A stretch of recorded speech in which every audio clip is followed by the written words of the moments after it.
Hello，大家好，现在是下午3:05。有股友就问这只 SolarWest， 昨天我有分析，我就说如果今天早上开青色蜡烛就赶紧买，这样今天早上有买到的朋友呢就有赚到了。所以这位朋友呢应该是买到了，他就问我目标价是多少，我们就来看一下他的图。我们看回呢，在这里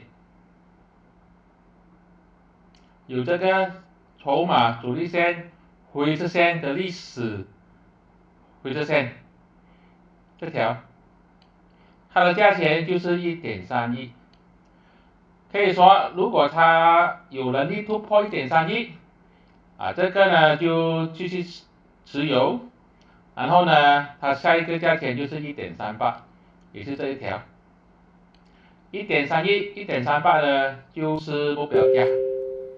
如果它在任何一条线又turn回来，这个就肯定要卖出去套利了。这个就是目标价。又turn回来套利，突破继续守住，就是这么简单。要追高朋友呢，这个时候就不要乱追了因为它已经是有点高了，之前没有买到就算了。这些都是我的个人看法，并没有任何的买卖建议，谢谢大家。